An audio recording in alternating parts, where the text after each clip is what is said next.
আজকে আমরা ফরিদপুরের এমন একটি জায়গায় যাব যেখানে শুধুমাত্র বাচ্চা নিয়ে গেলেই ঢুকতে পারবেন এবং ঘুরতে পারবেন। তাই প্রেমিক প্রেমিকাদের জন্য একটু অসুবিধা হয়ে গেল, কিন্তু কিচ্ছু করার নেই। আপনারা খুব দ্রুত বিয়ে করে বাচ্চা নিয়ে ফেলুন এবং আমরা আজকে যেখানে ঘুরতে যাচ্ছি সেখানে ঘুরতে চলে আসুন। বাসা থেকে আমরা রিক্সা নিয়ে বের হলেও আমরা ডিসিশন চেঞ্জ করে এখন অটোতে যাব, কারণ মেন রোড দিয়ে যেতে হবে আর মেন রোডে রিক্সায় যাওয়া মোটেই নিরাপদ নয়। অটোতে বসলে আমার এবং ওয়াসফিয়ার বাবার ভালোই সুবিধা হয়, কারণ রিক্সায় আমরা দুজন এত মোটা যে আমাদের দুজনের জায়গা হয় না। তারপরে আবার ওয়াসফিয়া আছে। আমরা যেহেতু অনেক মোটা হয়ে গিয়েছি তাই আমরা চিন্তা করেছি যে আমাদের জন্য ট্রাক কিনে ফেলবো, কারণ প্রাইভেট বা অন্যান্য যানবাহনে আমাদের জন্য জায়গা হবে না, আমাদের বসাই একটু কনজাস্টেড হয়ে যাবে। এখন হয়তো অনেকেই উপদেশ দিবেন যে আমরা কেন এভাবে ট্রাক কেনার চিন্তা করছি, আমরা ডায়েট করে তো শুকিয়েও যেতে পারি। কিন্তু না ভাই, আমাদের দ্বারা এটা কখনোই সম্ভব না। আমরা অনেক চেষ্টা করেছি ডায়েট করে নিজেদেরকে শুকানো, ক্যাটরিনা কাইফের মতো করা, কিন্তু এটা আমাদের দ্বারা কখনোই সম্ভব না। আমরা খেতে ভীষণ ভালোবাসি, যেখানে যাই সেখানে শুধু খাই আর খাই।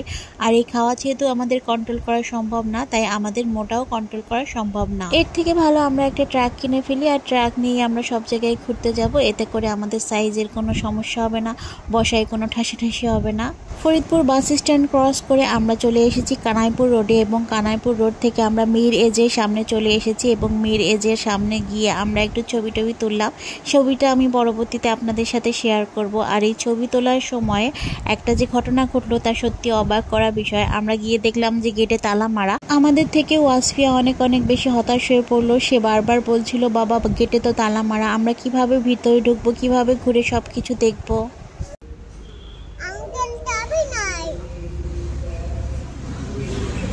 আঙ্কেল চাবি নেই, তুমি তালা ভেঙে আমাদেরকে নাও।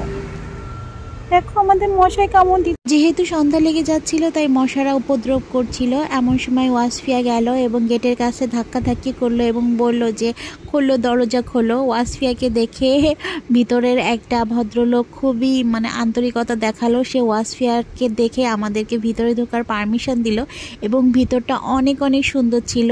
যারা ফরিদপুর এবং ফরিদপুরের আশেপাশে আছেন, ফ্যামিলি নিয়ে নিরাপদে ঘুরতে যাওয়ার কোনো জায়গা পাচ্ছেন না, আমি বলবো যে আপনারা ফ্যামিলি সহকারে সেখানে যাবেন।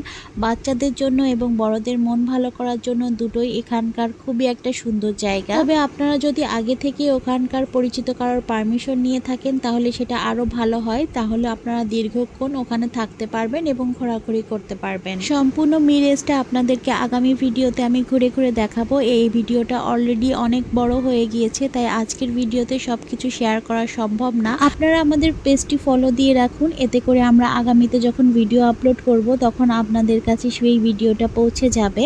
সেই পর্যন্ত সকলেই ভালো থাকবেন। আজকের মতো এখানেই বিদায় নিচ্ছি। আল্লাহ হাফেজ।